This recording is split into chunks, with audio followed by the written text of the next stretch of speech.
Welcome, everyone. Johnny, welcome back. Not so December.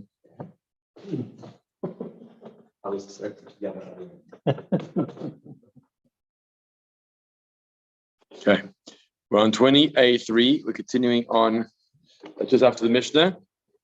We learned the beginning of regarding shaving and haircuts and certain behaviors relating to mourning that are inappropriate, ways of the pagans that are inappropriate. And Hashem has asked us to conduct ourselves in certain ways or not conduct ourselves in certain ways in order to separate ourselves from the pagans of the world and to be faithful Jews of the Jewish people, and thereby differentiate ourselves in the process. Right? That was a Mishnah, and the reason why it ties into this Mishnah or tractate is because of the Makkos and the lashes that one receives, and how many times lashes you receive for transgressing one of these averos. Yeah, that's the context of how it ties into here. Okay, so now we're going to discuss the first point, and the first point is regarding the bald spot on the head, shaving a bald spot on the head in mourning for a loved one. Okay, here we go. Tana Rabbanon, bottom of the right-hand column. Tana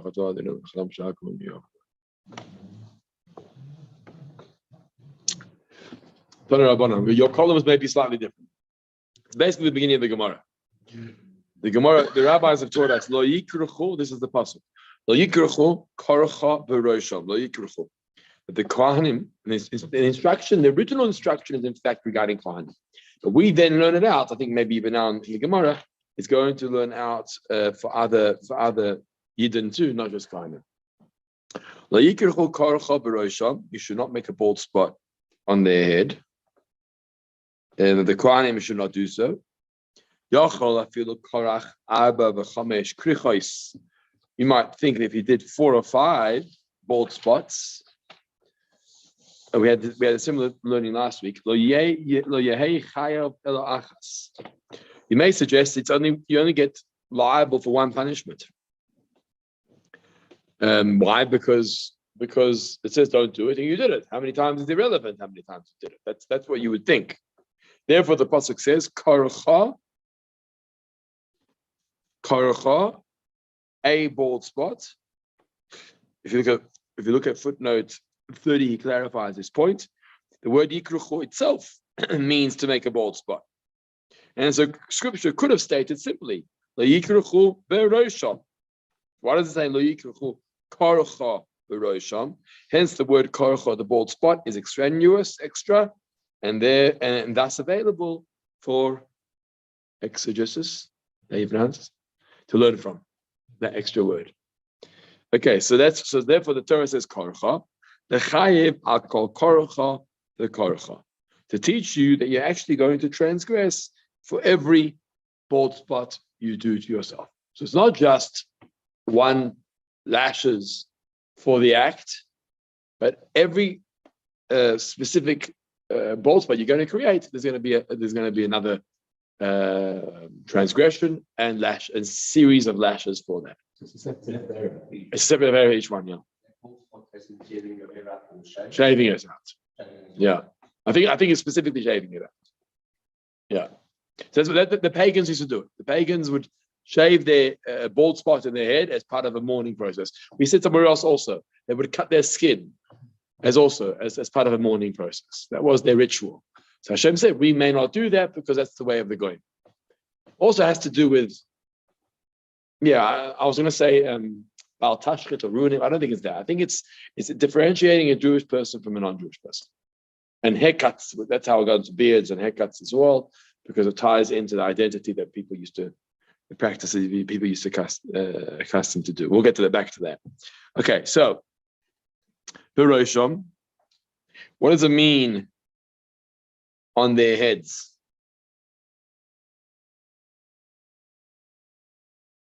Okay, what's that coming to teach me? Because it could have just said korcha.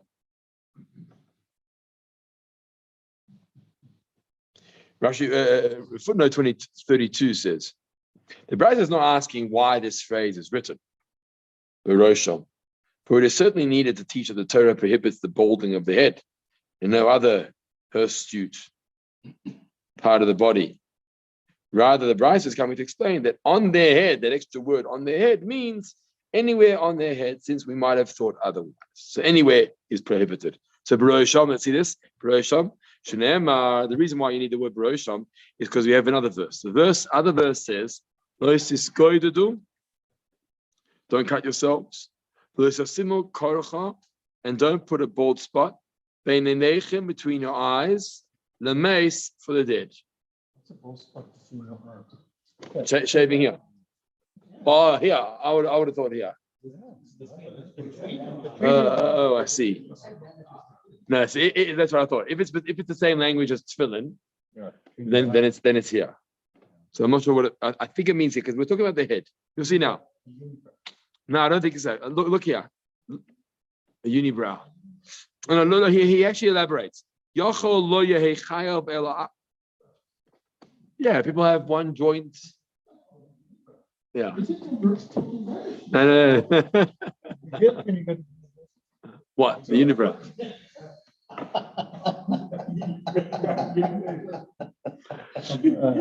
You might have thought, based on this verse, that you're only liable because if you do it between your eyes. Yeah, so if you look at footnote 33, what does it mean between your eyes? On the scalp, near the forehead, and opposite the area between the eyes. That's basically like a tefillin spot. Yeah. So you may think it's just that, because the verse says between your eyes. Minayin l'rabba is kolarosh. How do you actually know that the prohibition of creating that bald spot is going to be on the entire head? Tamaloma berosham, because it says elsewhere, it's a separate pasuk. It says berosham on their head. That means anywhere. L'rabba is kol harosh, to include the whole head. One thing the Gemara is not saying just yet is if it's the whole head, then why mention the words bein ha'inayim, between the eyes?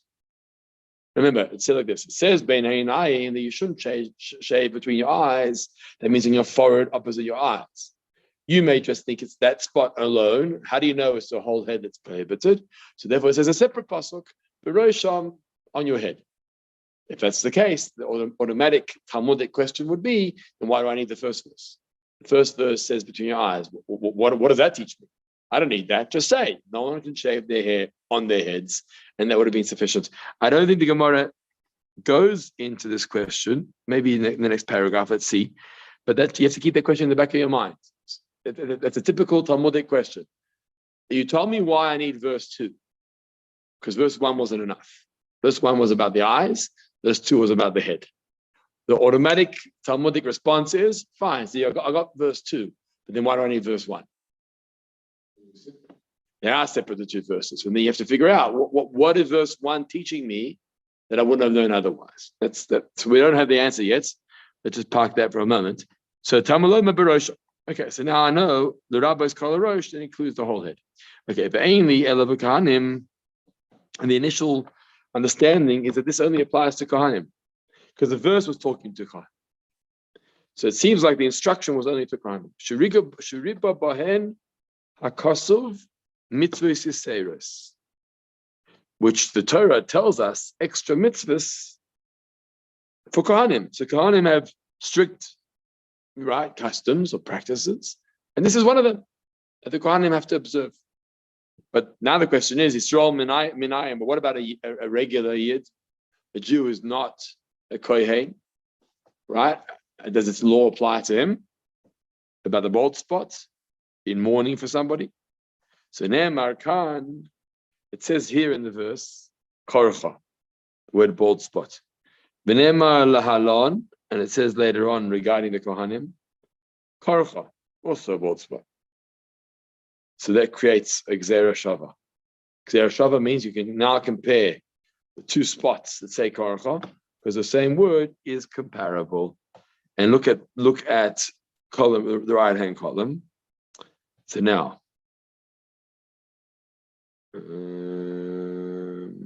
Malahalon.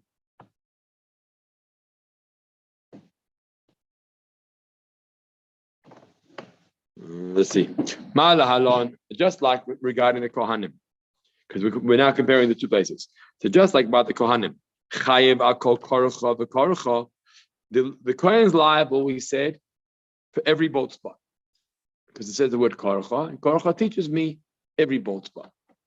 Okay, so first of all, you're liable for every bolt spot. And you're going to be guilty for wherever it is on the head. Why? Because it says in the verse, what did it say? Berosham. Do it said Berosham? Yeah, Berosham. So because it says Berosham, therefore I know that when it comes to Kohanim, the Kohanim are liable for every shaving that they do, and no matter where on their head they're going to do it, they're also liable because it says Berosham on their heads. So Afkan, so when it comes to a regular Jew, the words the second verse. Chayev al kol korcha v'korcha. They're going to be liable for every single bald spot. The chayev al arosh kevein ha'inayim, and they're going to be liable for their head just like they are between the eyes. So, in other words, we're taking the two verses. One verse is written about Kohanim, and there we have all the instructions. Okay, what's all the instructions? Number one, the whole head. Number two, every single bald spot. That's regarding the Kohanim. When you look at the verse that speaks about the Yisraelim, it's a bit more vague. So now I don't know what laws apply with the Yisraelim. So we use a practice called Gemora Makkos. It says korcha here, it says korcha there, and we say just like with the Kohanim, everything applies, all bald spots everywhere on the head. So too by the Yisraelim, it's going to be the same thing. All bald spots, or the whole head, even though by the Yisraelim it's a little bit unclear and not as clear, but the Gemora Makkos, the similar word, enables us to compare the two. That's the principle. Okay?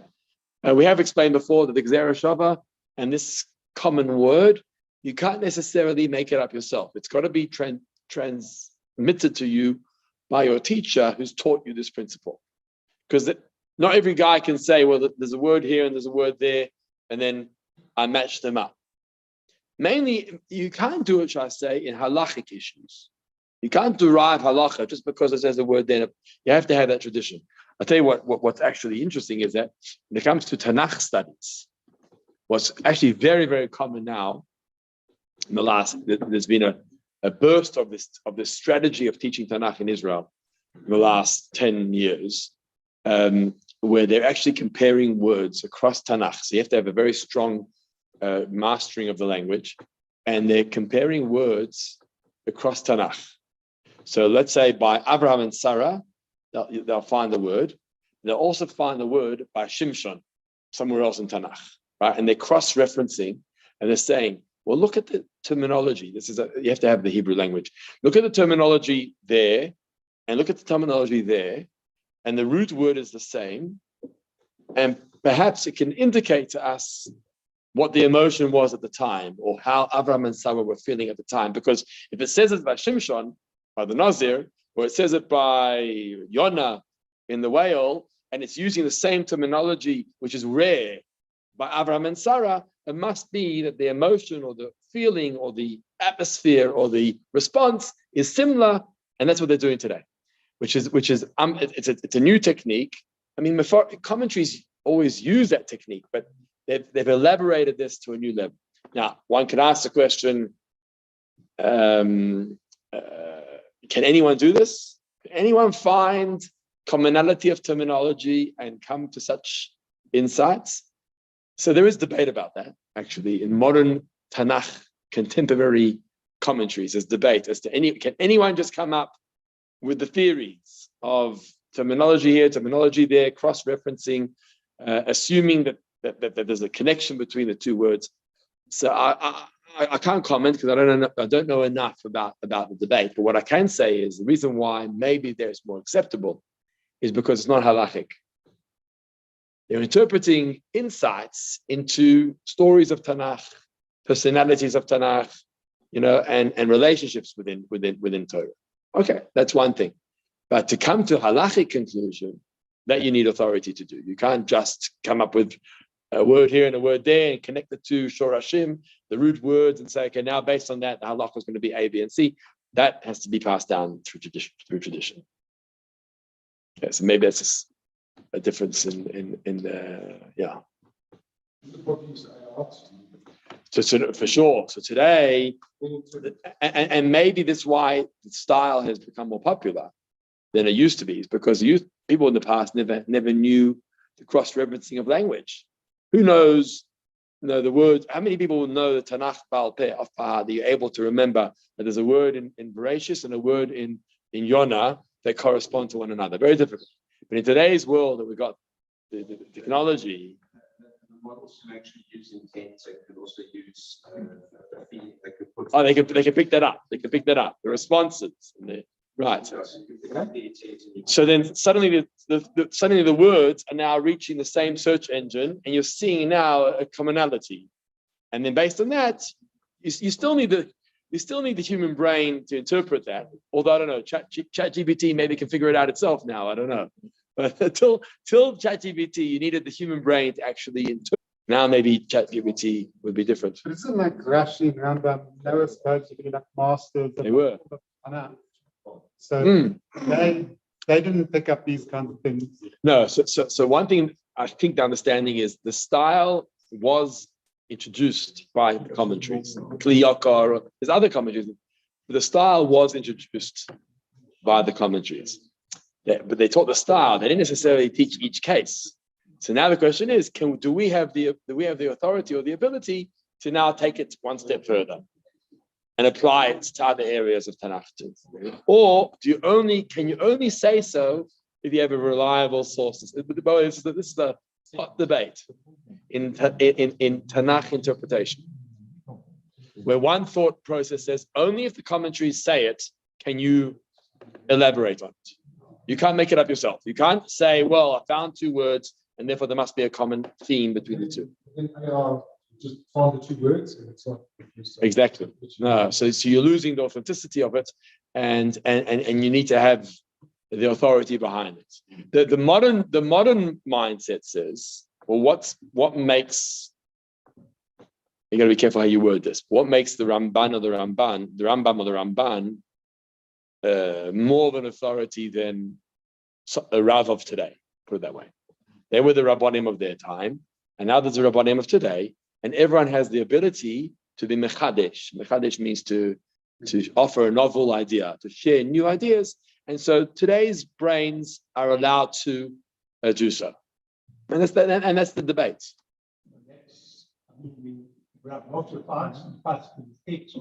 Yeah. So right. Okay. So that's the question. That's the question. Who carries authority? Who carries the authority? So Rav Moshe earned the authority. Yeah, that's the question. Would it also know if there's enough of a consensus? So the truth is that the style has spread. So now you would say there's consensus today because it's definitely a unique style, but it's one track of teachers and students. It's not everybody taking on that approach. About this, oh really? Yeah, it's not everybody. Not everybody has embraced this. No, you'll never get consensus either. So again, the reason why I mentioned that is because that's one thing to debate. But halacha, you can never do without law. You can never do without tradition and all. Okay. Let's go on. So we're on the right-hand column. Another similar, we're going to end the right-hand paragraph. Another similarity we learn between the Yisraelim and the Kohanim is regarding the dead person. When is the prohibition relevant? It's not that you can't shave a bald spot whenever you want. If you want to take a razor and shave a bald spot here because you like that, that's your choice. Okay. I remember when I was a teenager in Israel, So there were some boys that came from Australia, like a post-high school program, and they came to our house for Shabbos, and they had a shaven circle in the middle of their heads. It's just like your shiva shtick. The guys who go away from home and they go to Israel and they can do whatever they like, and their mothers aren't there to see them, and they had a round circle. So I said, "What's this about?" So he said, "Yeah, Yamcha under it, yeah." So the joke was that the Rosh Hashiva was bald. So whenever he wore his yarmulke, you always saw the bald spot at the back. So what did these boys do? They went to sit with their Rosh Hashiva, and they sat with their yarmulkes like this, and the whole base medrash behind them saw these bald spots appearing from behind their heads, and it became the lach of the yeshiva that these boys had shaven their heads to copy the Rosh Hashiva with his bald spot. Okay, fine, bald. What goes on in Israel stays in Israel. Anyway, so the point is that it's generally not prohibited. When do we see the prohibition? Specifically when it's related to a dead body. But it only says that in the context of the Israelim. It doesn't say that in the original verse we just quoted, Lo yikruchu karcha b'rosham, the verse that said regarding Kohanim, there's no mention of a dead body there. So therefore we use the Gzera Shava to say, just like by the Israelim, the prohibition is only when it's related to mourning that it become an issue, because that's what the pagans used to do. So too by the Kohanim, it's only when it's related to a dead body. So although it doesn't say so in the verse, but the Gzera Shava and the similarity between the two verses will indicate that halacha. It's quite a. You can see the power of the Gzera Shava here. Even though there's no mention of this in the verse, it doesn't say anything in the Kohanim that this is specifically related to dead bodies. And because it says it by the Israelim, you're going to apply it to the Kohanim too. That's the power of the Gzera Shava. For a dead person, Yeah, I think, yeah, that's what it means. You say morning is morning. Yeah, it's obvious. It's obvious it's related to them.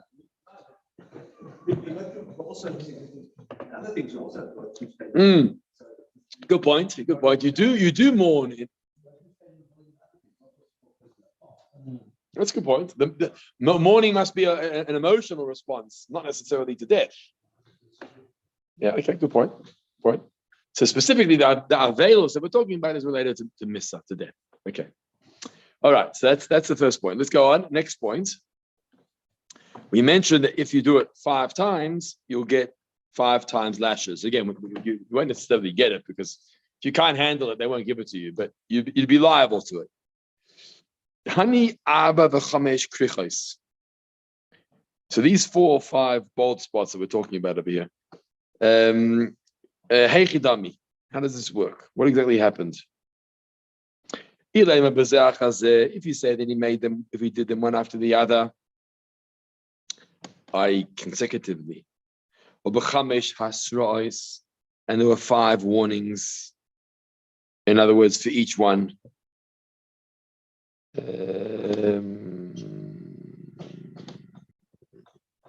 Okay. Shita, then I get it. Why are you getting Malchus each time? Because there's a break for each one. So it's obvious. a warning in between. And there's a warning in between, sure. But before we go on, there's a nice footnote here on 39. It introduces us to some new concepts, which is worthwhile discussing. As mentioned in the chapter introduction, a person does not incur malchus for violating a prohibition unless he was forewarned. We discussed that right at the beginning, as to the forbidden nature of his intended act and the punishment that it carries.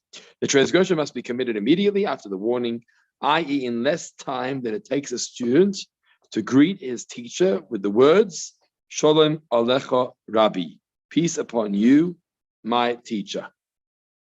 That's an important concept to know, that in order to connect two things together, there's got to be minimal time in between them. So if you want there to be an act following the warning, the act has to come within a very short time of the warning. What is that short time? The amount of time that it takes to say, Shalom Alecha Rebbe. 3 seconds. I think it's 3 seconds. Shalom Melech, I think. Shalom Melech Rabbi. That's the amount of time. Okay, it's a well-known phrase, by the way, this phrase. So it's a good thing to know. Shalom Melech Rabbi. That's how much time it takes. We see that also in correcting brachas. Let's say you made a wrong bracha, and you realize, or for example, Hakel HaKadosh or Hamelech HaKadosh in the Aseret Mei Teshuvah. So let's say you said Baruch Atah Hashem Hakel HaKadosh. You realize, it's between Rosh Hashanah and Yom Kippur, and therefore I have to change it to Hamelech HaKadosh. If you remember within that 3 second span, Shalom Alecha Rabbi, then you can quickly go, Hamelech HaKadosh. Or if you made a bracha on a fruit and it was the wrong bracha for a fruit, it was really a ha'etz or ha'adama, and you change your mind. Or Sfirat Omer.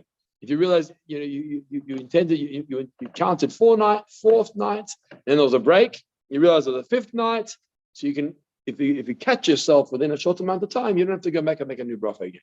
But if you haven't, then you'll have a problem. Okay? So that's called Shalom Alecha Rabbi. And then in the next line, he says, this span of time is known, and this is also a good line to remember, Toch Kedei Dibur. That's the terminology. Toch Kedei Dibur is that it's known as that span of time, which is basically Toch means in the middle of, Kedei Dibur of speech. You're in the middle of speech. So you're in the middle of the conversation. Or you pause for a second. And then you continue talking. That's Toch Kedei Dibur. So how long is Toch Kedei Dibur? For as long as you can say Shalom Alecha Rabbi. They're synonymous with each other, the two lines. Even though you could say that Toch Kedei Dibur is also 3 seconds.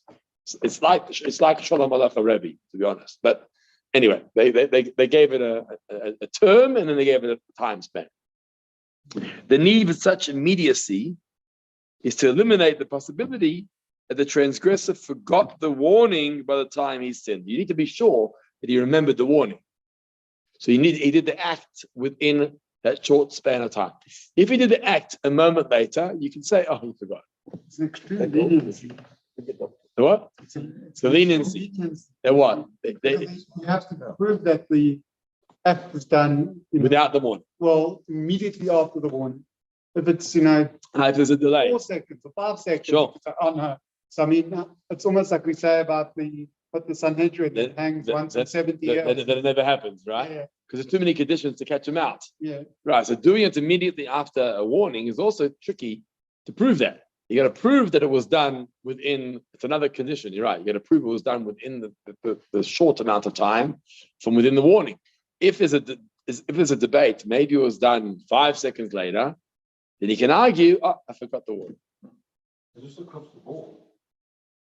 This principle. Warning across the board. Yeah. Yes. So Sfirat Omer is the same time frame. Brachot is the same time. Yeah. We wouldn't imagine this principle was stated by in the case of the warning discussion. So yeah, okay. So we do have a principle that says that Torah words are poor in one place and rich in another place. It takes time until you get the full picture, because you can't get everything delivered immediately. And I assume you're right, because Lewis is saying it's very nice you mentioned warning, but you never mentioned anything about a time span from within the warning to the action. Maybe it's taken for granted.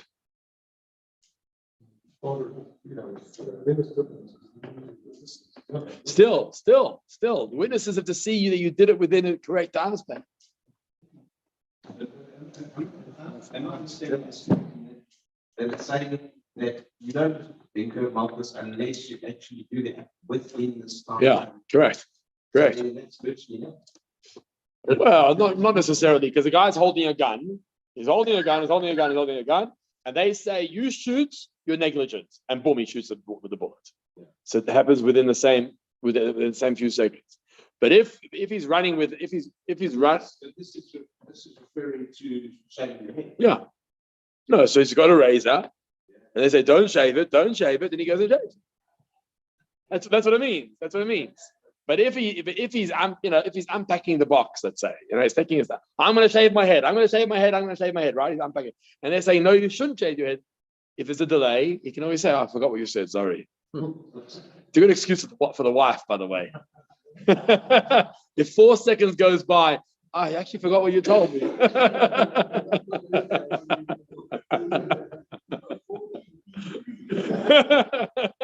Actually, 4 seconds went by. What did you say?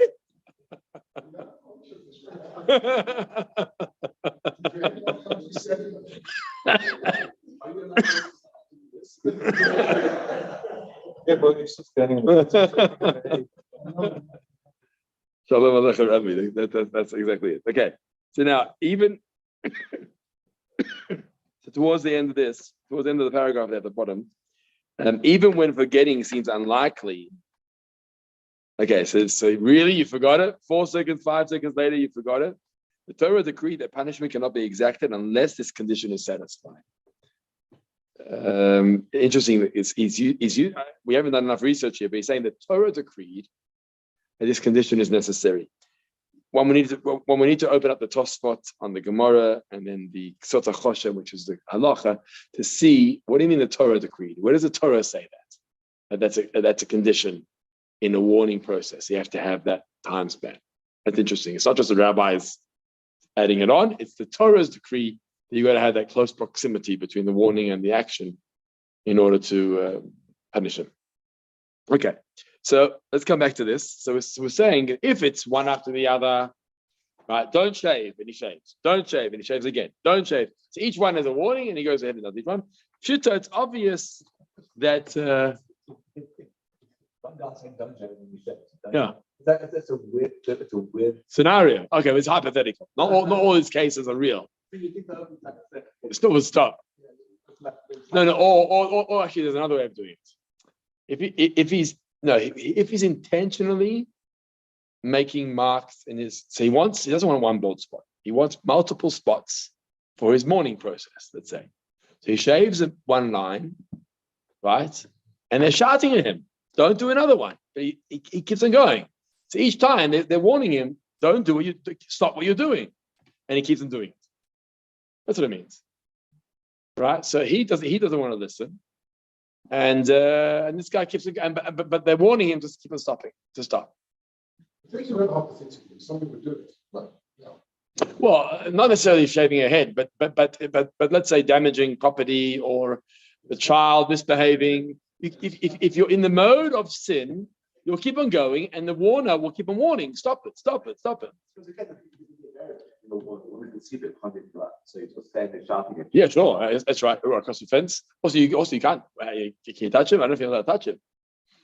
Maybe pull the machine out of his hands. What are you supposed to do? It's freedom of choice. You don't have to go. I don't think the witness needs to go and pull the shaver out of his hand.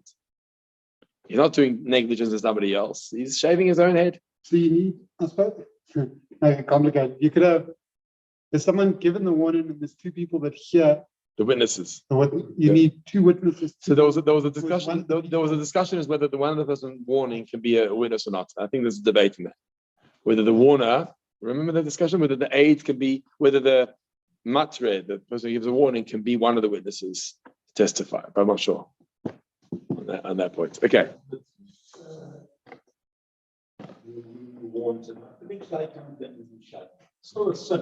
but he doesn't get more. Exactly. No, in the eyes of Hashem, because we said that. Absolutely. In the eyes of Hashem, he's done wrong. Torah said, don't shave your head. We can't punish him unless we've done the warning process, which is actually Hashem's way of having Rahmanas with someone. That's what it is. Hashem says, I'm going to have Rahmanas on the sinner. I can punish him and I'll deal with him my way. But to go through the physical suffering, or whatever, of Makkos and any other punishment, that has to come with a warning process in place. That heaven's punishment is worse. That's worse. Yeah. Okay. So let's go on to 20b1. 20b1. Okay. So we said it's obvious if you got 5. What about if you got 1 warning? What happens if you have 1 warning? Single warning. Mim mechayev. Why should you or would you be liable for all 5? This is now 20b1. Would you be liable for all 5? Because it seems like we're suggesting that you would be 5 shavings, 5 liabilities. But maybe it's specifically in the case where there's a warning. If you have 1 warning, maybe not. But let's prove this. We learned in the Mishnah. Nazir, I mentioned Shimshon before. So Nazir, someone takes on himself in this zirut. A Nazir who drank wine the entire day. So he sat with a bottle or a cup and was drinking wine and sipping the entire day. But he only got 1 warning. At the beginning of the day, someone saw him with a bottle and said, don't drink that. And he went ahead and he sipped wine the entire day. So it says the Mishnah, he's liable for 1 set of Makkos. Even though you could say that he's been drinking the whole day, but because he had 1 warning, that's enough. Amruloi, if they said, al tishte, so they kept on warning him, do not drink, do not drink, do not drink. And he went along and he drank. Then there'll be a liability, a penalty for each time that he drank. We see from here that only if there's a specific warning each time are you liable for the punishment. But if there's only 1 warning, then you don't get multiple punishments. So we're trying to establish, is this true? That with 1 warning, you don't get multiple punishments. When do we say you get multiple punishments? When there were 5 warnings? Not necessarily. Same person warning. But when there's 1 warning, maybe it should be like this. Maybe it should be like the case of the Nazir. And therefore don't get the punishment each time. Only get once, unless he warned them each time.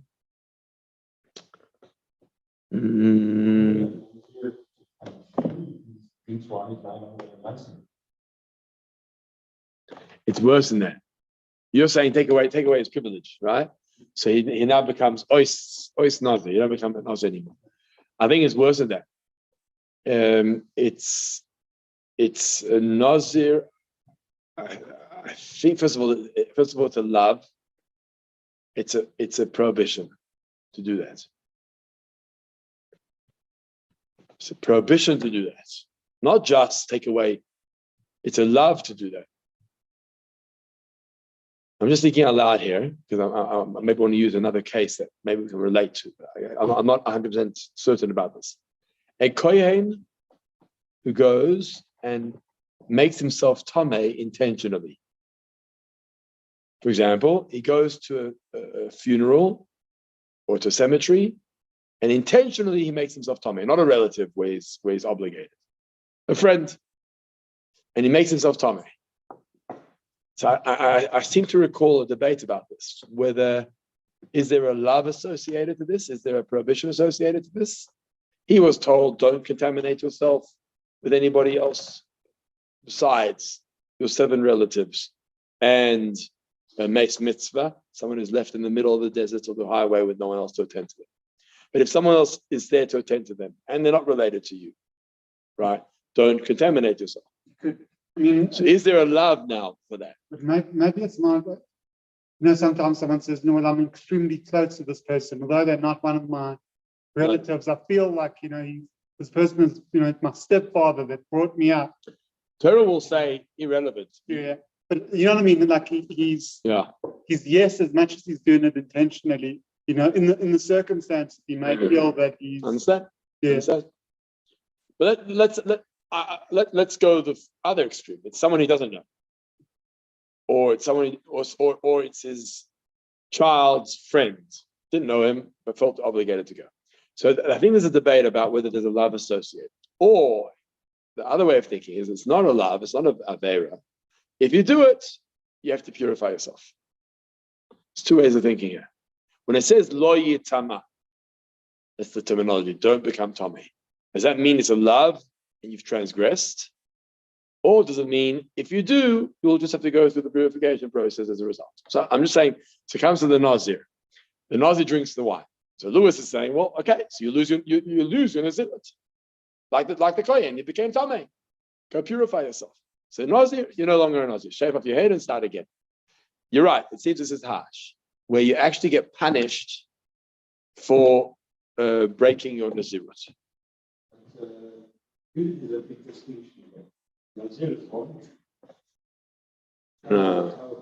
Okay.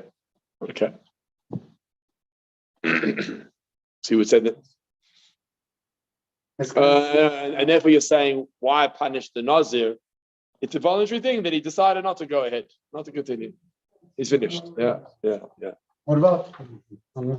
We hold of parents or the mother makes a nader. Well, who makes a nader that won't have a child again.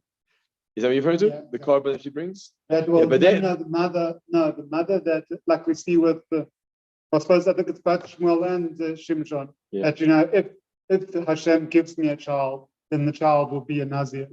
Is that a voluntary oath on the child, or is that Oh, I is see. it more similar to a Kohen? It's kind of you're born into something. It's a good So philosophical question. I don't know. Okay, not exactly where Lewis was going with this, but you're a good point. A child's born into and there was a nader made to a malach.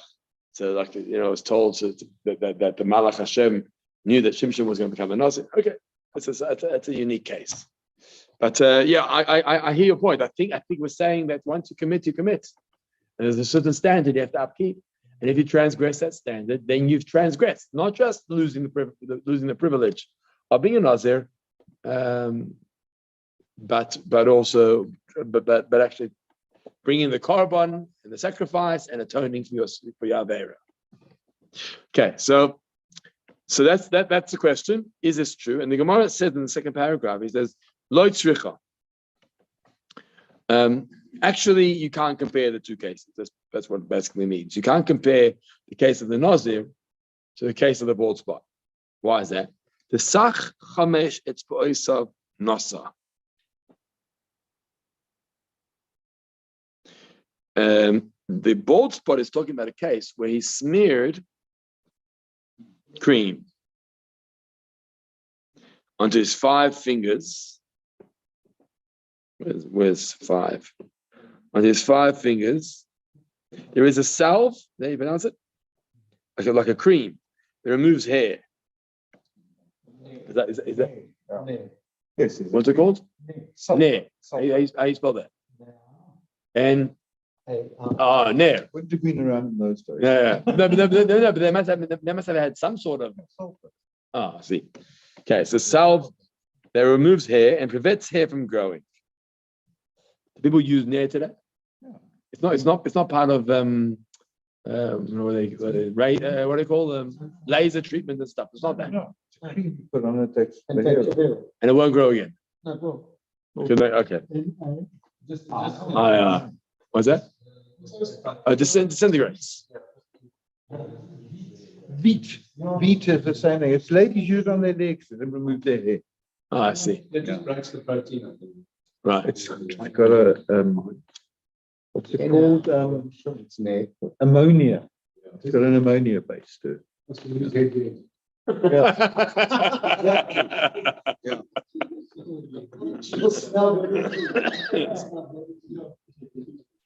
Okay.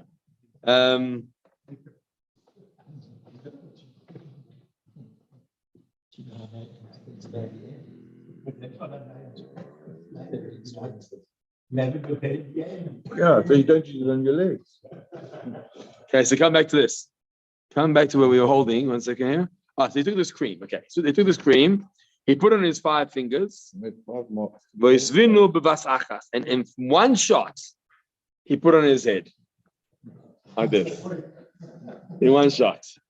He's now got a handprint in his head. Not just a bald spot in honor of his loved one. He's now got a handprint. I suppose not both. I mean, you can go to the barber and get someone else to put the spots on your head. Yeah, okay, yeah. It's not just Yourself, not just yourself. yeah. Somebody else came with Yeah. And again, in morning, by your instruction. by your instruction, in Yeah. morning. Yeah. Okay, the Havid, and then he says, the Havid, they have straw, chada v'chada. This is interesting. He says, you're actually going to get Makkos for each one of those. That'd be fine. Yeah, but where's the warning? How many warnings did he get? But because the one, Preceded the 5, it's considered five prohibitions. That's what it's coming to teach me. so if you, so if, Now you can't get that by a Nazir, because by a Nazir you can't. By a Nazir who's drinking the whole day, you can't do it simultaneously. You're not going to drink multiple gulps. It doesn't work. It's one gulp at a time. That's how it goes. Whereas here is a unique case where you can actually do 5 prohibitions in one act. so just being pedantic a little bit, in essence, they're saying that because the time is exactly the same between the 5 different things, it's. Yes, yeah. When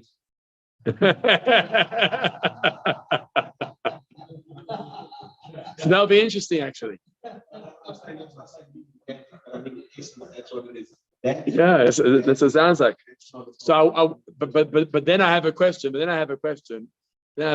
about time span, is what actually makes it a separate act, and therefore deserves a separate warning. When you say he lifts his finger up and hasn't put his finger down, and then has to lower his next finger, and then lower his next finger, is that considered a separate act each time?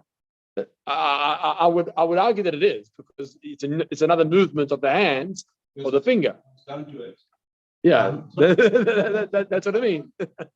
And because he moved his finger, an act doesn't have to be moving a whole arm or a whole leg or a whole body. You moved your finger, it's another act.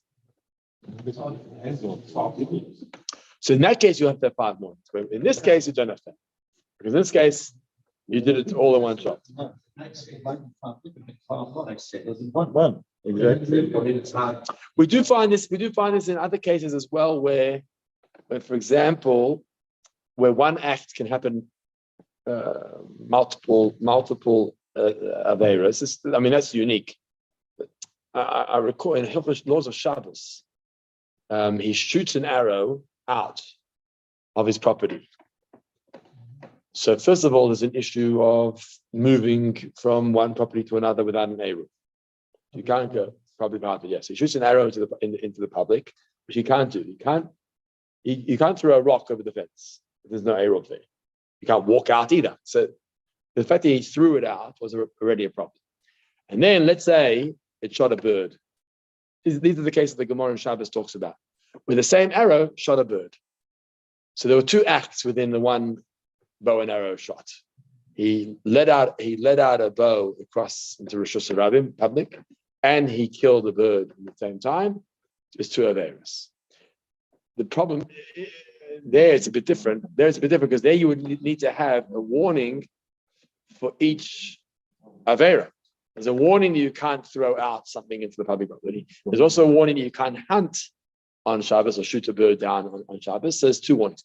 Here is unique because it's one warning with an immediate 5 actions of the same prohibition. That's what we're saying. From one area into another area, so So there is discussion. First of all, you can't go. Yeah, the Rabbanon. So the rabbis prohibited property to property, right? Unless there's an eruv between the 2 properties.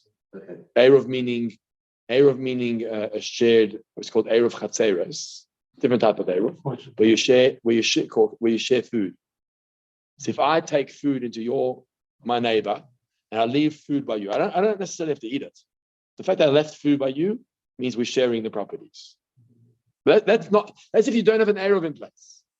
Today we have an eruv in place. Like a block of flats. Yeah, block of flats, sure. I was in a block of flats in Melbourne.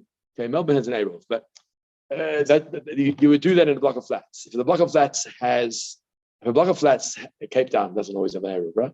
If a block of flats has Jews in there, how do you move around the block of flats?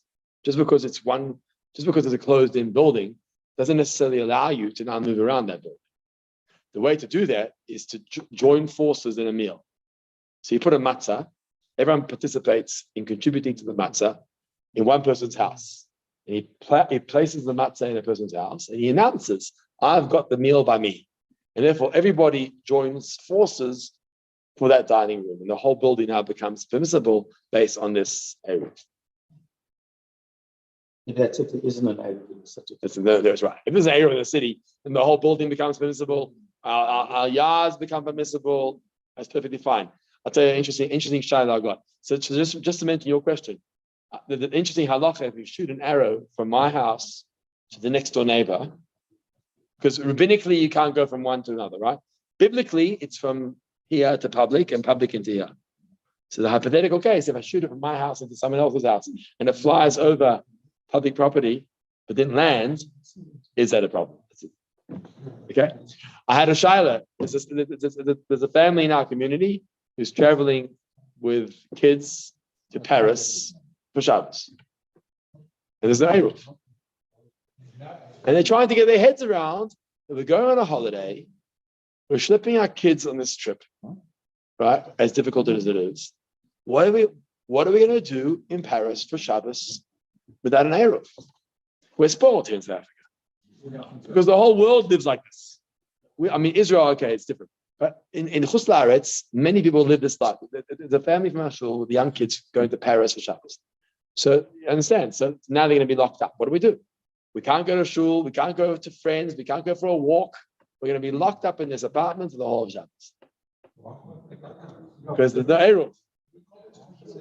Little kids, babies. A 3-year-old and a We went away for a holiday, exactly. So we made the arrows around the caravan. Yeah. So we made the arrows around where the fence was in the caravan.